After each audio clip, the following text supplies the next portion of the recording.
What is up, everybody? Welcome into another episode of the Two Perspectives podcast. I'm Miles Massacola, here with Chase Graham. Chase, it's Thanksgiving week. How are you? Man, I'm great. Got a good slate of basketball on this week. Got yeah. NC State playing 2 games. Got the girls playing a couple games. So I'm tuned in this week. Definitely. It's Thanksgiving Eve. I'm sure you're aware of the Thanksgiving Eve shenanigans. Are you partaking, or are you kind of laying low? I'm laying low, man. I don't really partake in a lot of those activities. A lot of my guys, they're in Vegas right now getting ready for a That's game true. tomorrow anyways. So I don't really, I don't got a crowd to go out with anyways. Probably a smart move for you to avoid the old Athens crowd. Yeah, see, and there's gonna be a lot of old high school people out there. I don't know if they're really my forte that much anymore. So yeah. I haven't quite grown out of my high school group. I didn't have the college team, so I'll probably partake. I'll dabble, but we'll just leave it at that. Nothing too much. We'll see where it goes. I don't know. I can't be certain the night's going. Chase might be getting random videos of me at 1 a.m., but hopefully not. But you never know. Hopefully not. Regardless, NC State. We'll quickly recap. They got a good win over Charleston Southern, 87-53. Very well balanced attack. Some of the bright spots. You could touch on yours as well. DJ Burns' first career NC State dunk, looking real big, real nimble, real bouncy. First NC State dunk. It was a great move to get it too. Like. He made me stand up out of the couch, off the couch. I said, I'm sitting there casually eating some food. Oh snap, DJ, hold on now. Wait a second. So the two guys that made me stand up while I was watching games this week was DJ Burns and then watching Robert Dillingham last week in the Champions Classic. Sorry, NC State fans. Shout out. Sorry, guys. Rob. Shout out to Rob. Rob's our guy. Rob's a good kid. I think everybody should just be happy he's settled in where he's at. But so those were the two moments that had me out of my seat. It's been a great start to the college season. And what were your kind of positives from that game? And the other one I want to touch on too, Dennis Parker had his best game in an NC State jersey so far. 4 steals. Shout that out. 4 steals, hit a 3. 4 rebounds, 4 steals. Yeah, 12 points, like kind of showing what we talked about. What'd you see from him, and what were a couple other things in that game that kind of caught your attention? And then we'll move on to the rest of the week with Vanderbilt on the horizon tomorrow night. From Dennis, I think it was just nice kind of getting that blowout win. Kind of early to get him, in the flow of things. Going in a blowout and getting more minutes and being able to play more freely is essential for him just at the beginning of the season. So I think that was, crucial for him. I like DJ Horn a lot in their game. He stepped up a little bit, kind of showed everybody. He didn't really necessarily have a down game before, but maybe not to the level he wanted to get to. But didn't have that pop off game that he didn't have that pop. It was just kind of just subtle. But from the game, I think it was pretty beneficial. I think it showed what coach wants his team to be about. Turnover, steals, running in transition, not a lot of plays being ran, and subbing constantly and just being able to rotate anyone off the bench into the game. So I think in the first half, they went on like a 20-something run right before the under 4 timeout. And I think that was just like a perfect kind of example on how coach wants this team to be.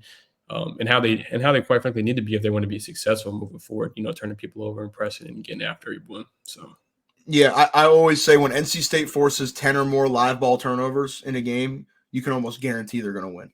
Yeah, Coach harps on he wants 40 deflections every game, right? Mm-hmm. So you're going to halftime, you have the deflection, you have your names written up there, how many deflections you have. How many we have as a team and stuff like that. So basically, he harps on 40 deflections a game, and he knows the stats. I don't know exactly the stats, but something crazy where like if we get 40 deflections a game, he's only lost like 3 or 4 games in his career at NC State. Yeah, I want to say I would have to go back and look. The one season that I remember it was your freshman year. I kind of was like they just have to force live ball turnovers. They beat everybody because that team was really, really good too. There was a lot of firepower between, Dev, Markel, and DJ and Jericho. They had a lot of firepower that year.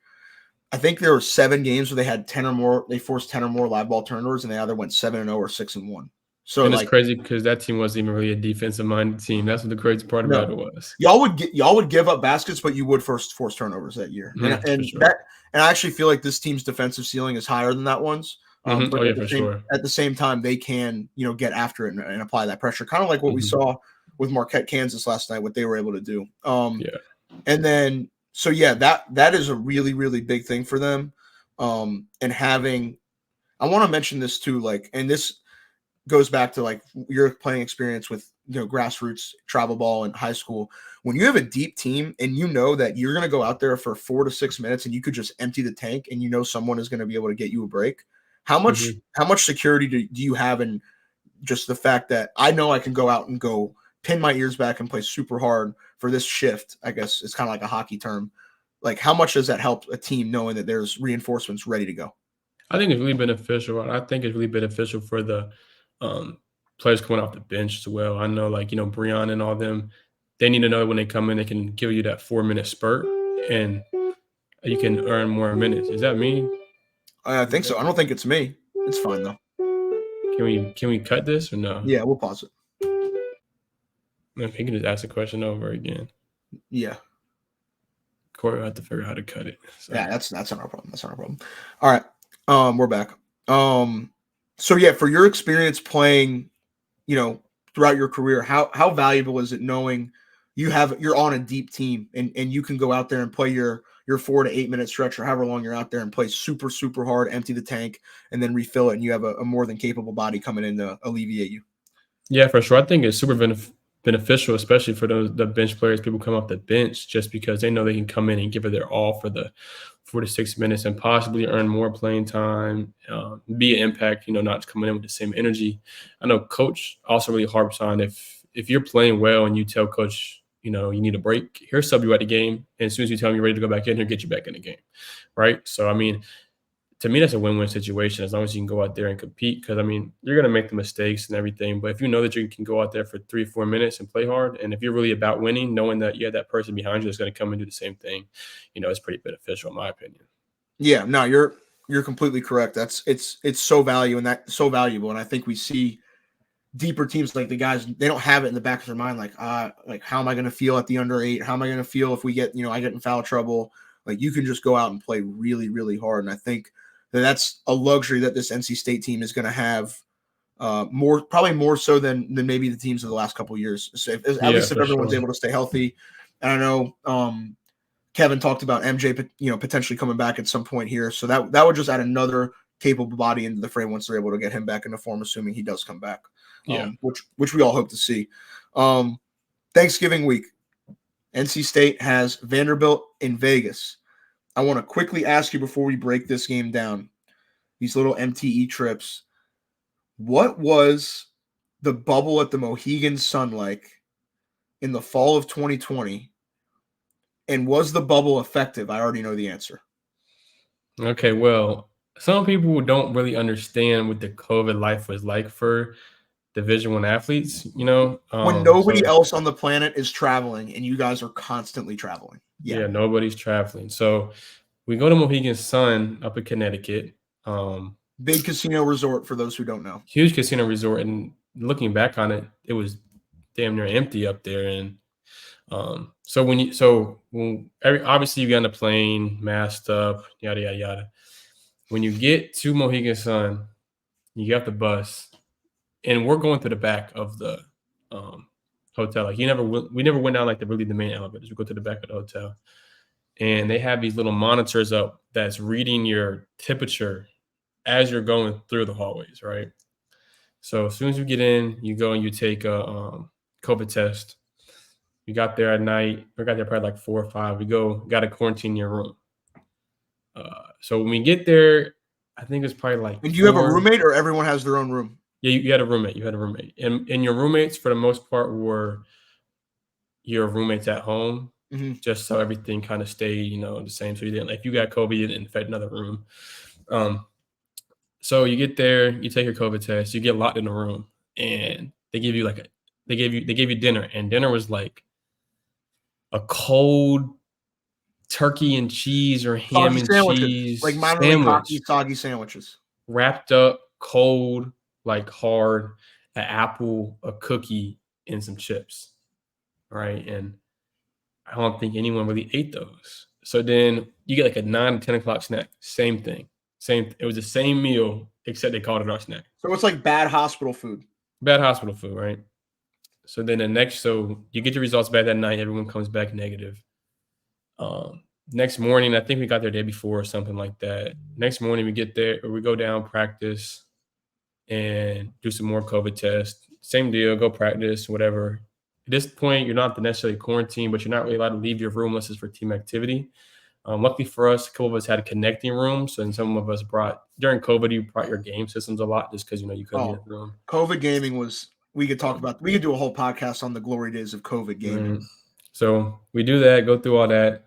Next day comes, we play our game, win our game. Same thing. Go back to the room the next day. I go back to the room. Next morning comes around, they give us a spit test, right? Nastiest thing ever. You spit into the thing, right? So I guess everyone's kind of under the assumption that we go down for breakfast, do the spit test, everyone's negative. That's what our assumption is, right? We go to practice. We practice. Rest of the day goes by. We go down for dinner. We come back upstairs. Was it still soggy sandwiches, or they upgraded a little bit? They upgraded a little bit because now we're going to the regular dinners. Come back upstairs. We're all playing a game. All right, it's me, Cam, DJ, Nick. We're all playing 2K, stuff like that. At I think around 11 o'clock in our team group chat, someone texted. This is the crazy part about this is someone texted and was like, "Hey, the game got canceled tomorrow." And we're like, "Huh?"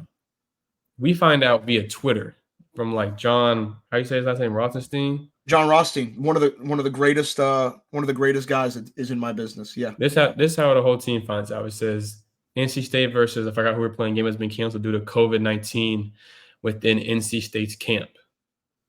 So we're all looking around like, what? Within NC State? Because we were all That's like finding out you got traded on Twitter. Right. So we're all confused, right? And one of my teammates texting the group chat probably 10 minutes later, I ain't gonna lie to y'all, bro. I came back positive, which is crazy because I was just playing video games with them. We're just in the same room together. I remember hearing stories about this vicariously through, people. I think Nick, Shaq, and whoever else I was tighter with on that team. And I remember seeing on the ESPN app, NC State, I forgot who y'all were playing, canceled. I think it might have been UConn. I think it was UConn. It was UConn. With Book It Knight was on the UConn. team. I looked at it and I said, "Oh, this game's canceled." I was like, "Yo, are y'all sick?" He's like, "Nah." And then 10 minutes later, he's like, "Oh yeah, we're sick." And then it was crazy. And I remember him saying "Oh, don't say anything yet." I'm like, I think John Rothstein just tweeted it, bud. Crazy, right? So then, that happens, and at this point, we're kind of just we find out that night, right? And we don't hear anything from the coaches or anything, so we're all just kind of stayed up. We get a text message team meeting 8:30 in the morning on Zoom, right? So I think 8:30 in the morning we all wake up and they're we get on a Zoom thing. We're all in the same hotel, same floor, but we all get on Zoom, right? And they kind of tell us about everything. And they're like, okay, we're gonna fly home.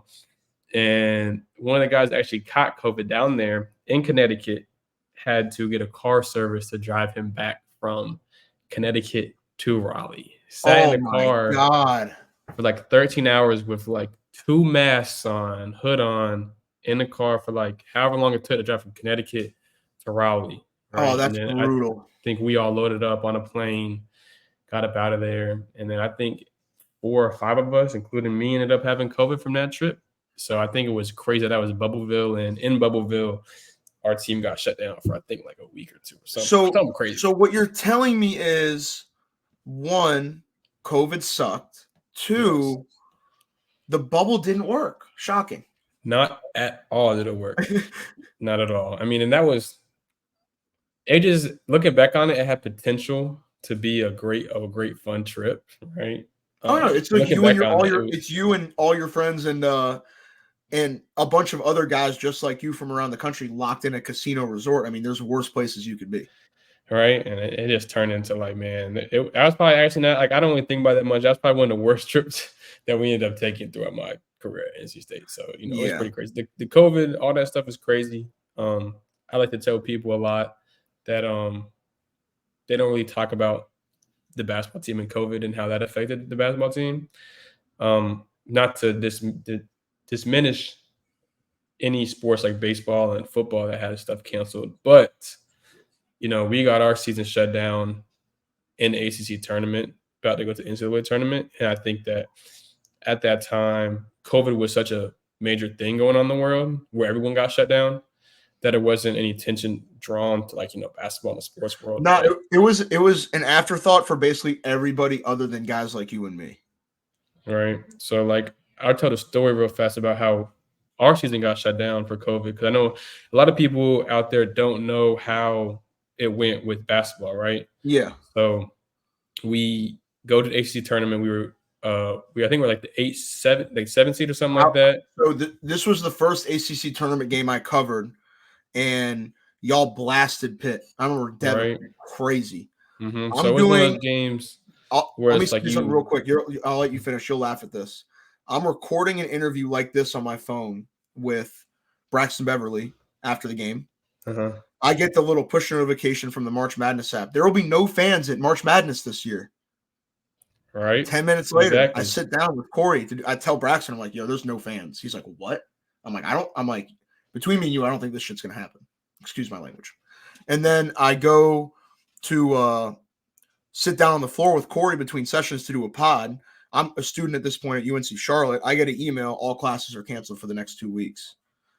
And then I find out, I got family overseas that they're trying to get back, and I'm like, huh. Right. I think the world's about to end. And Corey's like, do you want to go to the hospitality? They have this big open bar for him. I'm like, dude, I think I got to go back to Charlotte to pack my apartment up and get all my stuff and go back to Raleigh, because I think the world's about to shut down.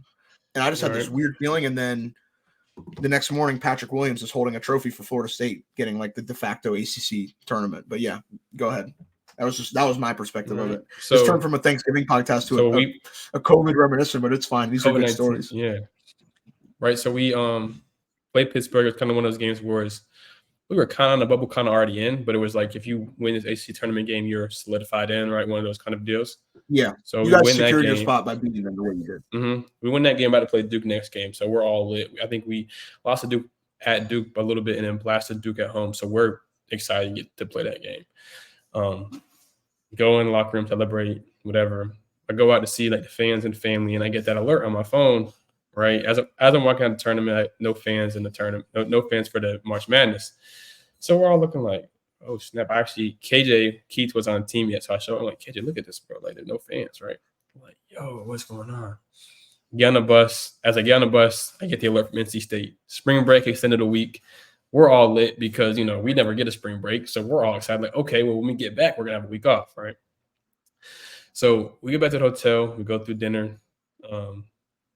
Film all that stuff. I guess Rudy Gobert comes and they say that the NBA has been shut down. Rudy Gobert and Tom Hanks that started all this. And Rudy Gobert's, hold on, just grabbing mics All right. So I think we start learning about some tournaments and stuff getting canceled, right? And we're like, okay, whatever. We don't hear anything about the ACC. So next morning, wake up, go through shoot around.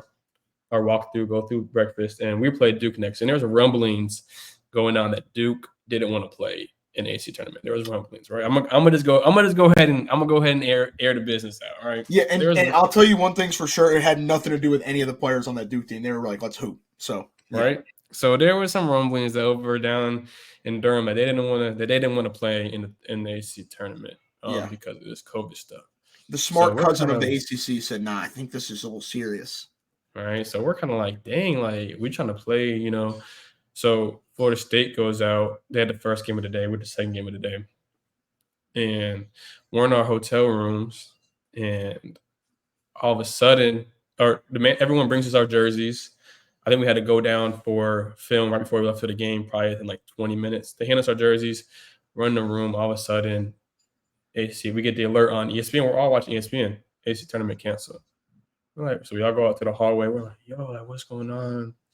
Whatever. We see Florida State get the tournament. We're all bummed because we in our minds we're about to go beat Duke. We're about to really compete because we had a I thought y'all were going to win that game too. Y'all were playing really good ball at that point. I thought that was, I'll say this too. I thought that was the best team Kevin's had at NC State. Yeah, for sure. So we go back downstairs. We meet, right? We're like, hey, we can stay here. We can leave today. What do you want to do? We're in Greensboro. So we're like, well, we might as well leave today. So we leave that day, Get on the bus, go back to Raleigh. We get to the Dale. Everyone gets their bags and stuff like that. Just go back to the room. I'm in my head like I'm finna just go home for a few days because I already spring break. I got my bags packed, right? And home is not that far for you, so not at home. So I'm like, I'll just go home for a few days. Come back for selection Sunday, whatever. And I'm on the phone with one of my friends. And I'm like, hey, yo, isn't it crazy that they canceled the tournament? He's like, yeah, man, I can't believe they're gonna have no March Madness this year. I'm like, no March Madness? Like, what you mean? He's like, brother, NCAA tournament got canceled. I'm like, what? yeah. Go on Twitter. I see it. I'm like, yo. Like an hour or two later, texted us like team meeting tomorrow, 8:30. Next day we go there. Everyone said their goodbyes. That was some of those guys. I've only seen some of those guys since then, like, a couple times, man. And it was so abrupt and no one knew what was going on. But I just feel as though we don't get enough credit for how that scenario went down. And and for y'all too, like I know like everyone dealt with it their own way. At that point, I was 23, I was finishing college, and it's like yo, what? Like at this point in my life, this is what happens. And I started like be a little selfish, I guess. I feel like that's kind of the natural instinct for a lot of people. Like, how does this affect me? And then you look at like the greater cause, like I don't have anything to deal with compared to what some of these people are going through. And then, everything ended up, relatively speaking, working itself out over the course of the next year or so. But no, that was crazy. So we have all that to say. We just went on a 15-minute COVID rant, but now we're here talking about NC State playing Vegas in a safe, virus-free setting in Las Vegas. Hopefully, I don't know if it's quite disease-free, but it's definitely virus-free in Las Vegas. For real. But how much more fun would a Vegas trip have been at Thanksgiving instead of going to a ghost town, Mohegan Sun? I got to kind of experience it a little bit last year. We went to Bahamas twice, Atlantis. Oh, yeah, you did go to the Bahamas twice in like 5 months. 18 down there, didn't get on the tables. We experienced it a little bit last year, but I know I would experience it now if I was in Vegas, especially I'm not going to sit there and I don't got to go lock in and play, get ready. No, you have no oblos. You're good. All right, I'm down there. Just let me get that 6 right there. But, yeah. But yeah, I think they're having a great time down there. I think this is great for them to go down there and play in this thing, kind of this bond. I think this is their first trip away from Raleigh. Yeah, so. It's their first trip away, going to Vegas, Thanksgiving night, 10 o'clock. I believe it's on ESPN 2. I think so. I believe it's on ESPN 2. I'll double check and confirm with everybody. But it's like when you get an opportunity to travel and play a team like Vanderbilt, who hasn't been great early. It's on ESPN 2, 10 o'clock. Hasn't been great early. They lost to Presbyterian, who's a lot better than they typically are. It's funny when people recruit the state of North Carolina and good things happen. One of Terquavion's old high school teammates, Samaj Teal, has been probably their best player so far.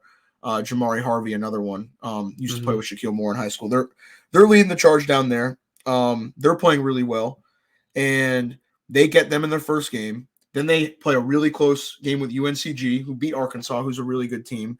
Played a close one with USC Upstate. They beat ECU. ECU solid. Shout out to Bobby Pettiford for that half-court game winner last night. Free Cam Hayes. We heard all the Tez Walker stuff. What's going on with Cam Hayes, man? Let's free Cam. And let's free Cam West too while we're at it. Let's free the Cams. Free the Cams. Yeah, and not Cam Squared. They spell it differently, but that's fine. Mm-hmm. We respect their mom's choice to do that. That's all good.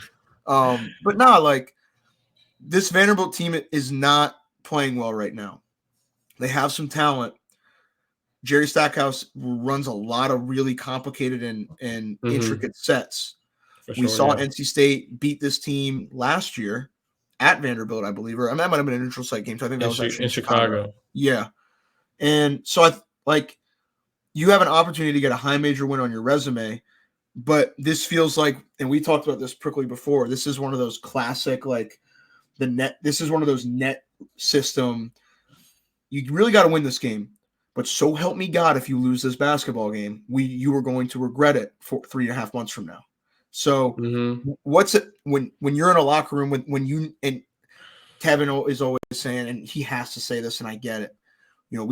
Our guys, maybe we don't always pay attention to the net, or sometimes we'll even say we do pay attention to that. Y'all are paying attention to that stuff, right?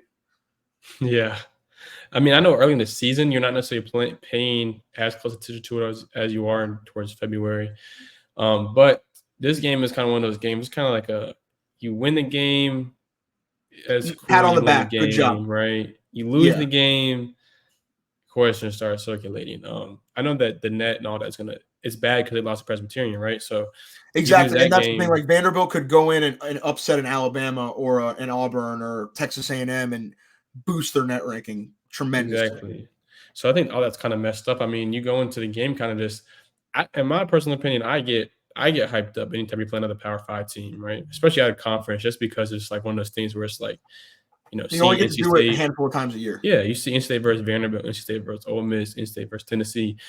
Those are just games you don't normally see played, right? So it's kind of one of those games you kind of got to get up for, in my opinion. But I mean, they're going to go into the game knowing they got to win the game, right? I mean, I'd like to say to State fans, it's not a end of the world if you lose the game, but it's definitely one of those games where you want to win. It would definitely help you. It could hurt you. And if they do go out here and somehow cannot get this win, NC State fans need to be rooting for Vanderbilt to go out and upset a lot of teams and kind of, make that little run, right, to kind of boost the resume. I mean, I don't know, like from an outsider's perspective, how you feel, what it looks like to you kind of in this kind of scenario for them. So no, it's definitely one of those like, hey, we got to come in and be really locked in because this team hasn't really showed us their best stuff so far, you have to take them seriously. You have to take Jerry Stackhouse seriously with the pedigree that he's built, the players that he and his staff have decided to bring in. And then they have a kid named Ezra Manjon that just gets to the line at will. He's a 6 foot, 170-pound guard that's taken 8 free throws a game through 4 games this year. He's averaging 19, 5, and 4. He is the scouting report. Mm-hmm. You have a guy like that where he's averaging 19 and the next closest guy is averaging 10. Like you understand what you're having to get through. He averages 4 assists. There's only one other person on the team that averages over a single assist. It runs through him. Yeah, that's one of those things they're going to go into the mindset of, if we're going to lose this game, he's not going to beat us, right? He's not going to be the reason. It's going to be somebody else playing out of their mind, and it's one of those where, like, if that happens, you just kind of have to tip your cap and keep it pushing and move on from it. So it can't be him. It can't be Ezra, and he's been really, really dynamic for Vanderbilt this year. Jerry Stackhouse is going to do a really good job calling sets to get him in good spots where he's really good. And then from there, we'll see. We'll see. But I think the biggest point of emphasis for NC State is making life difficult for him. Right. And I think a big part of it is the defense that the guards have, preventing him from getting into the paint and getting foul trouble for DJ Burns or Mo Diarra. Because I think those things are what a lot of people don't realize when DJ gets in foul trouble or Mo might get in foul trouble. Sometimes it's not necessarily their fault, even though they commit the foul. Oh, I would say over half the time it's not. Right. So I think that's a big thing. You got to limit him from getting out the paint and make him make tough contested shots is, a big thing for them. So it'll be interesting, especially having Casey and Jaden to like kind of just go off things or go back to back. It'll be, pretty good for them, I think. Yeah. And that's the other thing too, is like, luckily with the backcourt depth, you can be aggressive. You can say, hey, we're going to set a physical tone here, but at the same time, you don't want the kid going to the line. And it's one of those two where if you're a guard and you're getting beat, you're better off fouling them yourself than letting DJ or Mo pick up the foul, just because the front court depth isn't quite where the backcourt depth is at this point, I'd say. As MJ Rice comes back and Dennis develops and stuff like that. So, we'll see. At the same time, I do think this is a game that NC State should win and should feel comfortable about winning, but it's going to be a challenge. And I don't think it's going to come easy for them at all. So that wraps up the preview. I don't know when this is coming out. I imagine it comes out tomorrow morning. So we'll say tonight at 10 o'clock. I always love the podcast time lapse. It's always an interesting game to play. Thanksgiving week. How do you and your family do Thanksgiving? Is it more traditional? Like y'all kind of just hang out? Yeah. My family's in Raleigh, so we're just gonna cook some food, eat some food. I think it's just really my immediate family coming in town tonight or coming in to eat. So it's not gonna be one of those. It's not gonna be an early Thanksgiving dinner. It's not gonna be one of those 4 o'clock. It's gonna be one of those 6:30. Dude, the people that eat Thanksgiving dinner at 11 a.m. Like, what are you doing? Yeah, so we're just gonna sit back and watch some football, watch some basketball. What about you? What you got going on? So we do traditional or Thanksgiving pretty non-traditional. One of my dad's best friends, my parents are divorced, so still like friends. We like my family, everybody gets together. So My dad's best friend. And honestly, I'll say this too. Anybody listening that wants to come is welcome. It's one of those ordeals. For sure. Yeah. And he has a backyard rotisserie that he built that he puts like 4 turkeys on. My dad gets kegs, and everyone that comes brings like a side or a dessert, and everybody literally hangs out from like 2 o'clock till 2 in the morning. Ooh, so best Thanksgiving side. Best Thanksgiving side, traditional like normal Thanksgiving, it's mac and cheese. Okay, me too. That's good, like a good homemade mac and cheese. My stepmom, who actually isn't even going to be there this year, her dad had surgery. She makes these Chipotle sweet potatoes, mashed sweet potatoes, so like spicy mashed sweet potatoes. It's like got that sweet, spicy, salty thing going on. Very good. Not a traditional like Thanksgiving side, kind of like a twist on it, but still very, very good. Like good outside of Thanksgiving. What about turkey or ham? Because I'm gonna go ahead. I'm not a big turkey guy. Turkey. Because he's got the backyard rotisserie to actually do it right. Like it's not dry or anything like that. Like ham's just sad to me for the most part. Like I just see a piece of ham on a plate and I'm like, bro, that's just sad. Like to be honest with you, I'm not even a big like Thanksgiving food kind of guy, right? I mean, the best thing about Thanksgiving is the leftover sandwich. Right. So I mean, my mom makes this killer mac and cheese. That's really my favorite mac and cheese, right? And other than that, like honestly, I could just sit there and eat mac and cheese for the whole dinner. For being real, mac and cheese, like and then potatoes or something. Right. And so my family's Italian. My dad's friend's family's Italian. So there's like usually a little Italian twist. Like there's like charcuterie boards out. There might be like a baked ziti or some sort of like pasta dish that's just randomly out there for some reason. And then do you make anything? I make a chocolate pecan pie every year. I literally just finished making those. No, make the table, baby. Make the table, baby. That's what they get out of me. That's perfect. But yeah, shoot, yeah, it's a fun Thanksgiving. I told Corey I usually end up working the Thanksgiving thing from there, like live tweeting, and I told Corey, I'm like, bro, this tip is way too late. Like you do, I told you, I just mentioned everything that's going to be there. I'm not going to repeat myself. You don't want me working a 10 o'clock game on Thanksgiving night. I will not be in the right state of mind to do my job correctly. And the worst part about the 10 o'clock tip is it's after some games. So there's a high possibility that's not going to be a real 10 o'clock tip. That's a 10:46 tip. Right. So I run enough events. I know, or help run enough events. I know. Yeah, it's not going to be directly at 10 o'clock. So if you're planning, go ahead and take extra drinks, extra whatever, to get home or watch the game. Because you don't got to be on your couch at 10 o'clock. Nah. So, and the other thing I'll say too, and I hope to see you there. Let me know if you do come. We have a Raleigh event in Thanksgiving for the first time. Hoop State Hoopsgiving at Word of God. Full schedule is on our Instagram at Hoop State Network. Good games, very, very good games going on at Word of God. Starting on Friday, going into Saturday. I'll be there most of the day Friday. I got to go set up our other stream in Fayetteville in the morning, and then I'm driving back. But I'll be there all day on Friday, all day Saturday for the most part, and it will be really, really good. NC State Target's playing in the event. Jackson Keith is playing in it. Cole Coer is playing in it. Have you seen him yet? Kid at Orange High School? I have not. No, 6'7" white kid with bounce, a handle, and range. Like he's really, really good. Top 30 kid. Okay.